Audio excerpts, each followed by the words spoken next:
So Maria finds the king 8 and naturally open raises. Dan Cates here finds queen 7 of diamonds and decides to 3-bet, which is pretty aggressive, but for 3-bet bluffing purposes, a lot of people like to do their suited hands to make that with. And king 8's not a great hand, but it is a decent hand, so Maria probably really shouldn't be folding, so she goes ahead and makes the call, and then we're going to see a flop. And so the flop comes on by, and we get a 9-7 deuce. So Cates flops the pair of sevens, middle, of course. So very strong hand. Not a monster, but very, very good. And Maria has a three card straight as well as a 3-card flush and king high, which has some showdown value. So she's really pressed to proceed here. And there she goes. She makes the call. Pretty standard.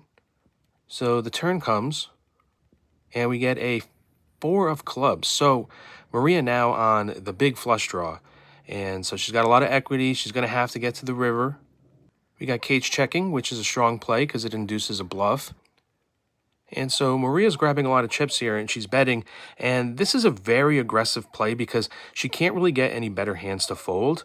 It's possible that Jungle Man Dan, or in this case, Leprechaun Cates, or Danny McFanny, as he likes to call himself in his green leprechaun suit, it's possible he could fold an ace-x that doesn't have a club in it, but a lot of the ace-x's are going to have clubs in it. Any pair is check calling here, and so she really can't get much of a better hand to fold. However, she has lots of equity because of the big flush draw, but if she gets check raised, check shoved, then it's a equity disaster.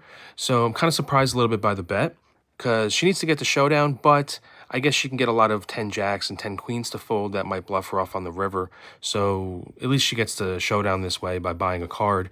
And we got Dan, of course, calling with the pair of sevens. It's the clubs are scary, but it's still a very strong card. And then the river comes, and we get the 4-card flush hits. Maria has the second nuts, of course.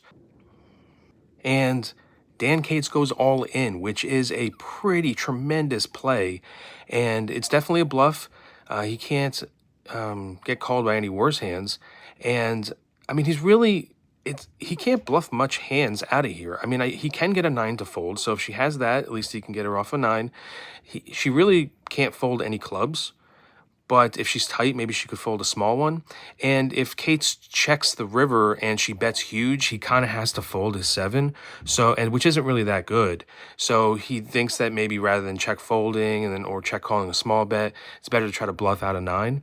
And so he just jammed the river, and she calls, and she takes down the whole tournament. And first place being $456,000. Second place, nothing. So it's a winner take all. This is a huge score for Maria. Congratulations to her. And Maria gets to hold up the trophy.